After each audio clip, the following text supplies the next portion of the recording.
আপনারা যার বক্তব্য শোনার জন্য দীর্ঘক্ষণ সেই বিকাল থেকে অপেক্ষা করছেন, আজকের এই ঐতিহাসিক জনসভার সম্মানিত প্রধান অতিথি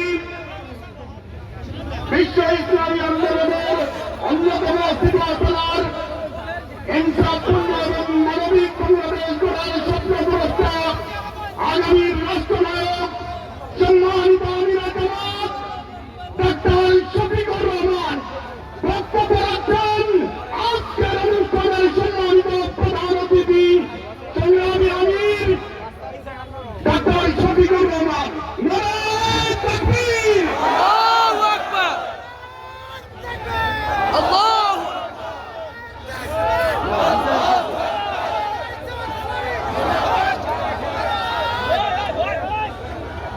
আসসালামু আলাইকুম ওয়া রাহমাতুল্লাহ।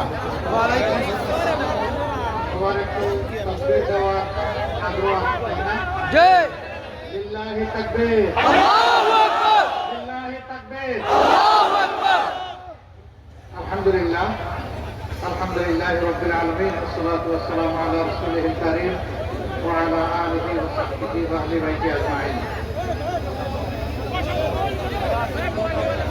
আসন্ন নির্বাচনকে সামনে রেখে ঢাকা এক আসনের জামাত মনোনীত এবং 11 জন সমর্থিত সংসদ সদস্য পদপ্রার্থী আমার একান্ত স্নেহের বিশিষ্ট আইনজীবী ব্যারিস্টার নজরুল ইসলামের সমর্থনে নির্বাচনী জনসভার সম্মানিত সভাপতি, সভামঞ্চে বসা 11 দলের সম্মানিত নেতৃবৃন্দ, এলাকার বিশিষ্ট ব্যক্তিবর্গ, যুব নেতাবৃন্দ, শহীদ পরিবারের সদস্যবৃন্দ, জুলাই যোদ্ধাবৃন্দ, প্রিয় দোহা নবাবগঞ্জবাসী এবং সাংবাদিক বন্ধুগণ, আমাদের সাথে আরো রয়েছেন শৃঙ্খলার দায়িত্বে নিয়োজিত রাষ্ট্রের বিভিন্ন বাহিনীর সম্মানিত সদস্যবৃন্দ। আজকে নির্বাচনী প্রচারণার শেষ দিন বা শেষ রাত করতে পারে এবং আনুষ্ঠানিক প্রচারণায় সব কিছু মারিয়ে গুটিয়ে আজ আমি সর্বশেষ জনসভায় আপনাদের সামনে এখানে এসে হাজির হয়েছি। আপনারা বুঝতেই পারছেন যে আমি এখানকার প্রার্থীকে কতটুকু ভালোবাসি।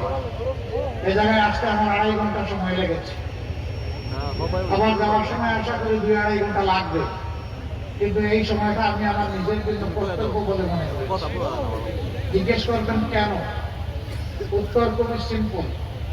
তিনি বিলাতের মাটিতে বিলাসবহুল জীবনযাপন করতে পারতেন, সেখানকার একজন সুনামধন্য আইনজীবী তিনি, তার যথারীতি সেখানে প্র্যাকটিস ছিল, কিন্তু আমরা দেশের প্রয়োজনে তাকে বলেছি তুমি এই মাটির সন্তান, এই মাটি তোমাকে চাই, তোমাকে আমার প্রয়োজন, তোমাকে আসতে হবে।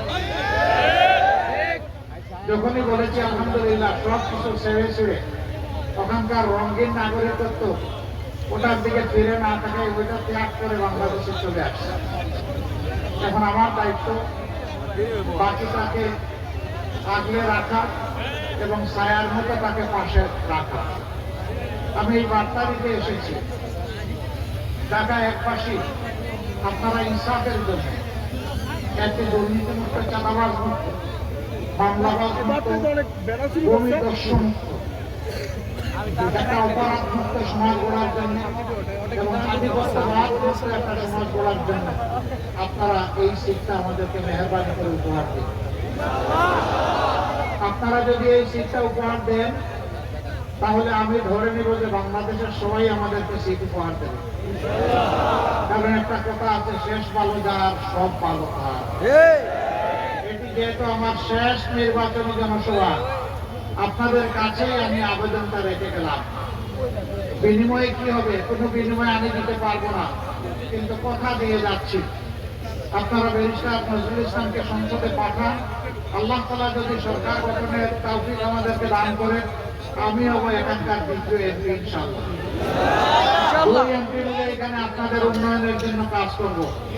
আল্লাহ যেন সেই তৌফিক আমাকে দান করেন। এটা কৃষি নির্ভর একটা এলাকা, এখানে কৃষিকে ইনশাআল্লাহ আমরা শিল্পে পরিণত করব, কৃষকের হাতকে আমরা শক্তিশালী করব, কৃষি পণ্য উৎপাদনের আমি হব তাদের অংশদার, কারণ আমি একজন কৃষকের সন্তান।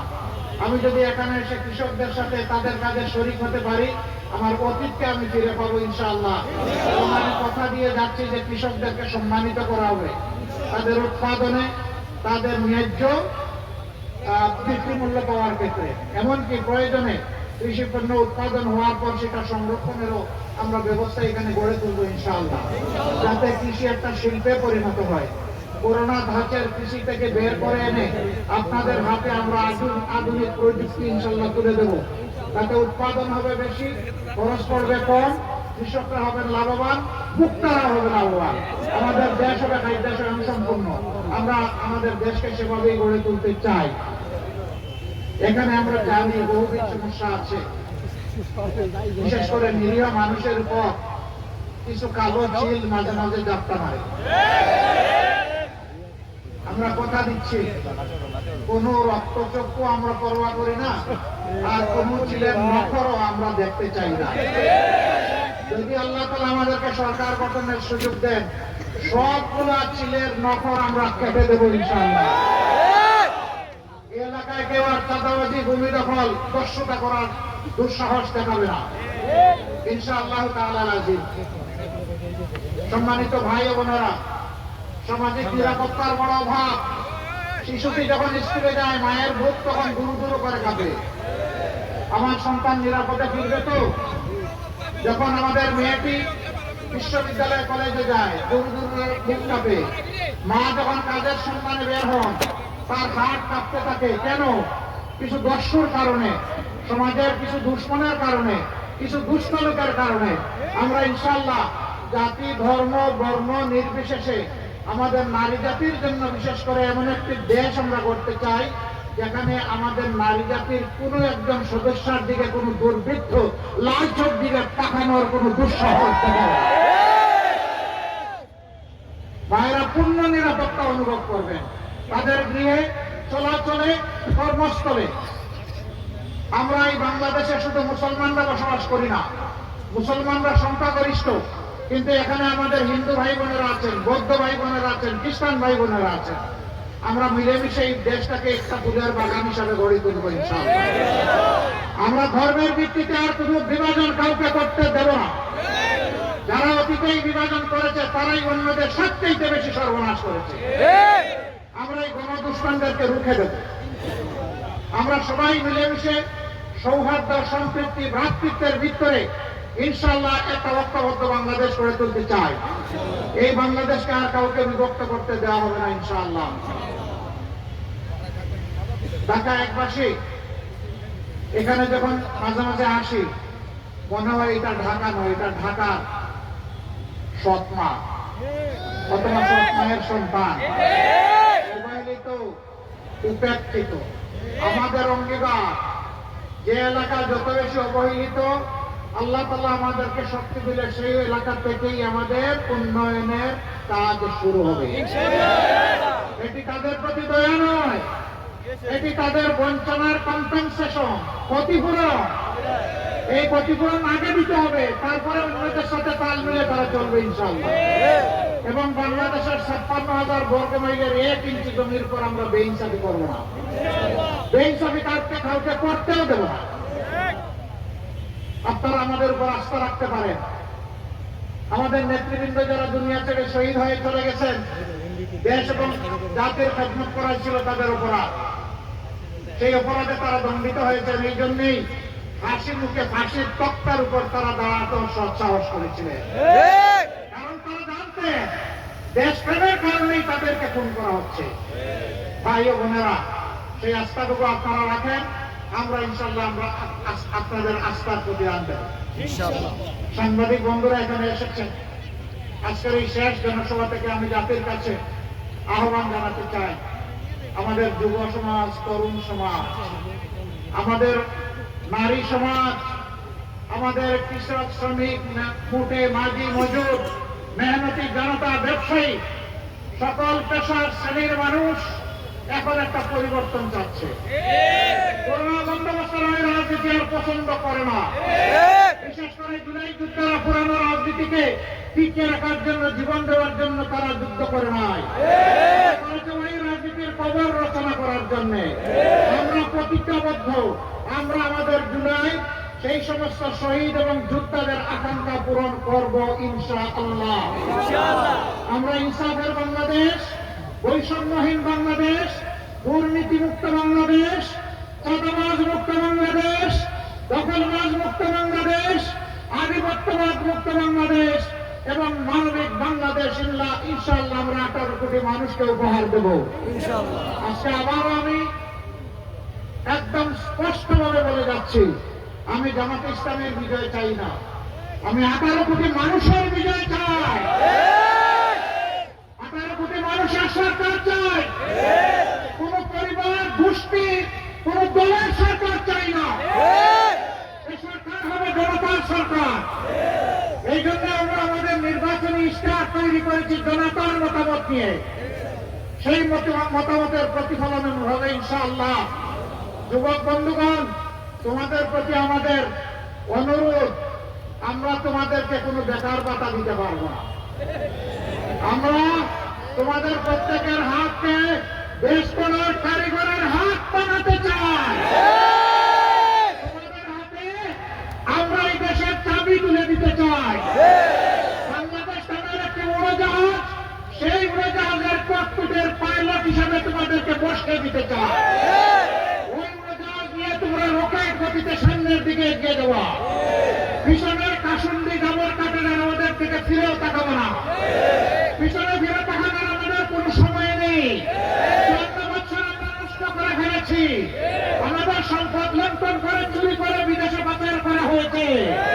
আমরা কথা দিচ্ছি, আল্লাহ আমাদেরকে সরকার গঠনের সুযোগ দিলে ওই লুণ্ঠনকারীদের মুখের ভিতর দিয়ে পেটে হাত ঢুকে তোমাদের সম্পদ আমরা দেশে ফিরিয়ে আনবো ইনশাআল্লাহ।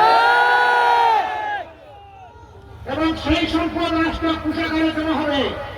সেই সম্পদ দিয়ে যুব উন্নয়ন হবে, তরুণ তরুণীদের উন্নয়ন হবে। তাদের হাতে নৈতিক এবং তাদের হাতে দুনিয়ার সর্বাধুনিক শিক্ষা তুলে দেওয়া হবে। তখন আর বেকারের মিছিল বাড়বে না।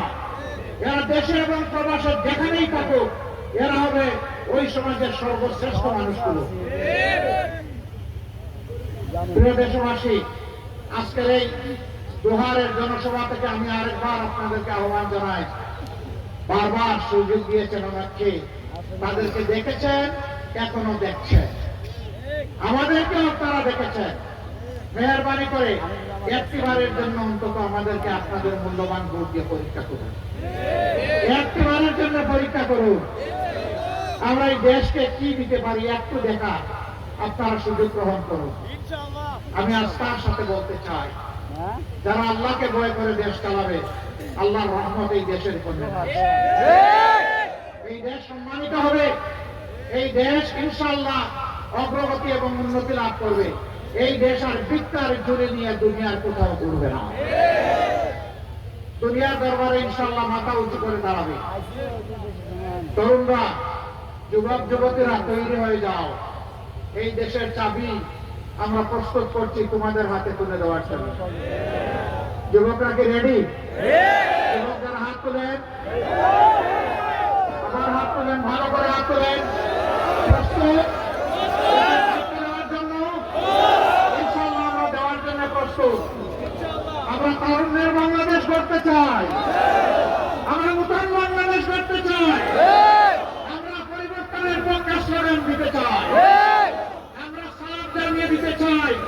আমরা ভাঙবো কিন্তু মদ খাবো না, আমরা কোনো আধিপত্যবাদ মেনে নেব না।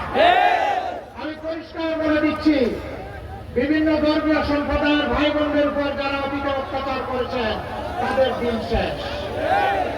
এদিন আর ফিরে আসবে না। আমাদের এই ভাই বোনকে আমরা বুকে ধারণ করবো, আমাদের গর্ব ইনশাআল্লাহ। সবাই ভালো থাকবেন, আমাদের জন্য দোয়া করবেন। আমরা কোনো অলিক ওয়াদা কাউকে দেই নাই, মিথ্যা দুঃখাবাদের ওয়াদা দেই নাই, পারবো না সেই রঙিন স্বপ্ন আমরা দেখাই নাই। যা বাস্তব তাই আমরা বলার চেষ্টা করেছি। আমি কৃতজ্ঞতা আদায় করতে চাই বিশেষভাবে যারা প্রবাসে অবস্থান করছেন, তারা দুইভাবে আমাদেরকে দারুণভাবে সহযোগিতা করছেন, তাদের রিমিটেন্স দিয়ে। আর বিশেষ করে জুলাই বিপ্লবে জীবনের মায়া, চাকরির মায়া ত্যাগ করে তারা প্রবাসের সর্বত্র সংগ্রামে অন্য দেশ যেখানে 10 টাকায় যায়, এখানে আপনাদের 50 টাকা পে করতে হবে। বিমান ভাড়া অন্য দেশের যেখানে 1 টাকা, এখানে আপনাদেরকে 3 টাকা দিতে হয়। আমরা সব সিন্ডিকেট ভেঙে টস টস করে দেব, যার যার অধিকার তাদের হাতে তুলে দেব। কোনো কারণে কোনো ভাই কিংবা বোন বিদেশের মাটিতে প্রবাস জীবনে যদি ইন্তেকাল করেন, তার লাশ নিয়ে আর খেলাখেলি হবে না। আমরা ইনশাল্লাহ আমাদের কাঁধে তুলে সম্মান এবং শ্রদ্ধার সাথে বাংলাদেশে নিয়ে আসবো, রাষ্ট্রীয় খরচে ইনশাআল্লাহ মর্যাদা দিয়ে। তবে আমরা চাই যারাই বিদেশে গিয়েছে তারা সুস্থ থাকুক, তারা বেঁচে থাকুক, সুস্থ অবস্থায় আপনজনের বুকে তারা ফিরে আসে। আল্লাহ রাব্বুল আলামিন আমাদের প্রবাসী ভাই বোনদের মান ইজ্জত বাড়িয়ে দিন, তাদেরকে সুখে এবং শান্তিতে রাখুন। তাদের অবদান রয়েছে এবং আগামীতেও লাগবে। তাদের নিয়েই আমাদের সমস্ত পরিকল্পনা পূর্ণতা পাবে ইনশাআল্লাহ। সবাই ভালো থাকবেন। লিল্লাহি তাকবীর। আল্লাহু আকবার। প্রতিকারটা দেওয়া লাগবে না হ্যাঁ ইনশাআল্লাহ। Come forward. Barrister Nazrul Islam দাঁড়িপাল্লা, আমার একটা ইনসাফের প্রতীক লাগবে। এই যে আছে, মাশাআল্লাহ মাশাআল্লাহ, এটাই চলবে। দায়িত্ব নিতে হবে, শক্ত করে আমার মতো মুষ্টিবদ্ধ করে ধরতে হবে। 2 আঙ্গুল দিয়ে ধরলে হবে না, 5 আঙ্গুল দিয়ে শক্ত করে। প্রতীক আছে আছে দাড়িপাল্লা, ইনশাআল্লাহ দাড়িপাল্লা, ইনশাআল্লাহ দাড়িপাল্লা, জিতে যাবে। দাড়িপাল্লা, মা বোনদের দাড়িপাল্লা, দোয়া নিয়ে দাড়িপাল্লা, 12 তারিখ দাড়িপাল্লা, সারাদিন দাড়িপাল্লা, ইনশাআল্লাহ দাড়িপাল্লা, সকাল সন্ধ্যা দাড়িপাল্লা, সিল মারো ভাই, সিল মারো, দাড়িপাল্লা, সিল মারো, জোরে সুরে সিল মারো। দাড়িপাল্লা, সিল মারো, ইনশাআল্লাহ জিতে যাবে। দাড়িপাল্লা, বিজয় মালা। দাড়িপাল্লা, নেতা আছে? আছে কোন সে নেতা? কোন সে নেতা? নজরুল ভাই, আরে আমার নাম বলবেন না। এখানে কোন সে নেতা? নজরুল ভাই, কোন সে নেতা? নজরুল ভাই, ইনশাআল্লাহ জিতে যাবে ইনশাআল্লাহ। মাশাআল্লাহ, আলহামদুলিল্লাহ। ভোট একটা গেল, আরেকটা বাকি আছে না? আছে কোন ভোট সেটা? কোন ভোট? কি বলবেন? কি জন্য? নতুন বাংলাদেশ লাগবে, লাগবে না? এই নতুন বাংলাদেশ বুকে তুলে নেওয়ার জন্য হা ভোট। কোন ভোটে কি বলবেন? হ্যাঁ প্রথম ভোটটি হবে হা, দ্বিতীয় ভোটটি দাঁড়িপাল্লা ইনশাআল্লাহ। মনে থাকবে? সবাই মিলে আমি বলে দিচ্ছি, এখানে একটু শুনলাম কারা কারা একটু উস্কানি দিচ্ছেন। মাথা গরম করিয়েন না, এখন মাঘ মাস, ঠিক আউট হয়ে যাবে। ঠিক ধৈর্য রাখেন, জনগণের উপর আস্থা রাখেন। জনগণের উপর আস্থা রাখার নাম হচ্ছে গণতন্ত্র। গণতন্ত্রের প্রতি সামান্য বিশ্বাস থাকলে অন্য কাউকে বিরক্ত করবেন না। মনে রাখবেন, কাউর খেয়ে কেউ এখন বাঁচে না। ঠিক আমি আপনাদেরকে বলে দিচ্ছি, ওই রকম কোন উস্কানি কেউ দিলে চোখে চোখ রেখে বলবেন ইনশাআল্লাহ 12 তারিখ যাব, আমার পছন্দের প্রার্থী এবং প্রতীকে ভোট দেব, তোমার পারলে তুমি আমাকে ঠেকাইও। ঠিক বলতে পারবেন? ঠিক গোলামরা, শিয়ালরা পিছনের দরজা দিয়ে পালাই যাবে ইনশাআল্লাহ। ইনশাআল্লাহ আপনারা পারবেন, আমার বিশ্বাস ইনশাআল্লাহ।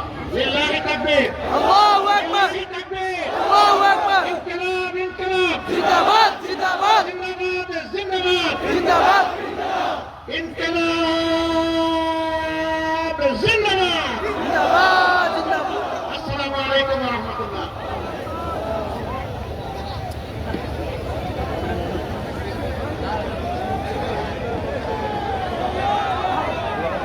ওই মহসিন ভাই সম্মানিত উপস্থিতির মধ্যে সভাপতির